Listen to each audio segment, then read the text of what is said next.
again. This is Jesus 2.3. Today is August 5th, 2010, and we're going to do a stream of consciousness again. I haven't prepared anything, but I've opened today's standard speaker. That's a paper in Hazleton, Pennsylvania. Hazleton is where the Harmon Geist Stadium is, if you remember. Just Google it, take a sightseeing trip, and we'll decide, you can decide, what part of that picture I am. Anyway, this is a combination stream of consciousness, newspaper, t-shirt episode of the show. And this one is about life is full of choices. It says Las Vegas there. I've made the choice to go to Las Vegas several times. I've got a good friend there where I used to work. We went to trade shows, and those things are often in Las Vegas. And, well, I used to live very close also to Vegas, and it's just a fun place to visit. But one thing I never really did when I was in Vegas, that was gamble. Now, I'm not going to lie to you. You know, I've put a bet down or two. Nobody's perfect. But it's just not something I thought was very wise to do. And therefore, I didn't bother doing it. Anyway, let's get over here. We're going to try and make this really quick. Okay? And I'm just going to go to the headlines on the editorial page. Most everything is opinion.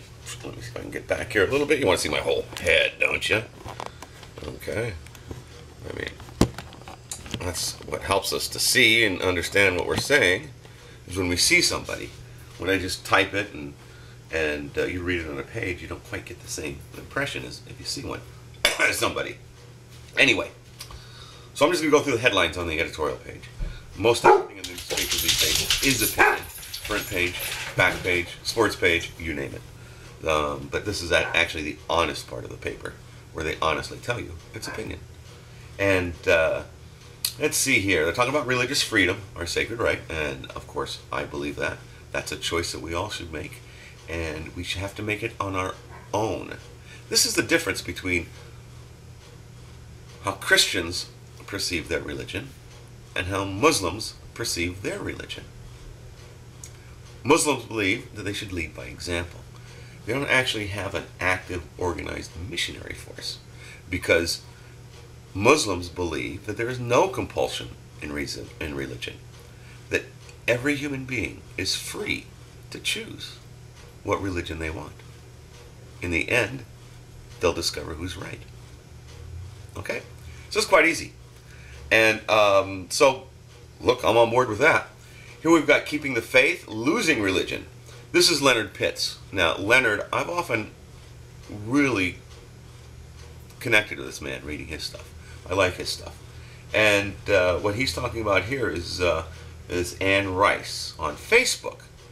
Says, today, I quit being a Christian. But she remains committed to Christ as always. Now, what does that mean, being committed to Christ? Of course, I'm virtually Jesus 2.3, you know. I don't claim to be any kind of a Christ or anything. And I'm not sure if he did either. I'll have to, you know, query the Bible. I know, without a doubt, that Allah does refer to him as Christ. Well, be quite honest with you, that's good enough for me, okay? So we'll go on. She's the one who wrote all those vampire things, then she went back to her Catholicism. She was an atheist, went back to Catholicism, and then now she's confused completely. I'll tell you what, I was a Christian of various sorts, born and baptized, you know, got my little pee-pee trim, so I guess that makes me a Jew too. I've been told by somebody that that's all you need to be a Jew, is to have your pee-pee trimmed. So therefore, hey, I'm a Jew too. And I was a Christian, and now I'm a Muslim guy. So anyway, this tape has gone on quite some time. I should tell you, when I was a Christian, I was a saint in these latter days. And I've been ordained a priest. What do you think of that? But now I'm just kind of an insignificant nobody, like you were too, that knows that Allah is God.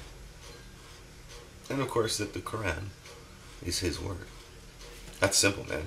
Hey, take it easy. Talk to you later. Oh, choices.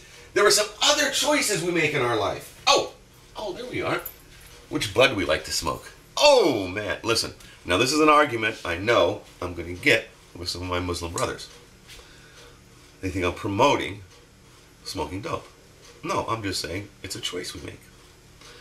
Now, we all know that in the Quran, and actually Mormons too, know that you shouldn't drink alcohol. It's a commandment by God. For some people, that's not good enough. And to be honest with you, there's lots of reasons out there for it. And I wanted to give you my reason why you can smoke bud, but you shouldn't drink booze. Bud is something that comes right off of a plant, immediately usable in a myriad of different ways.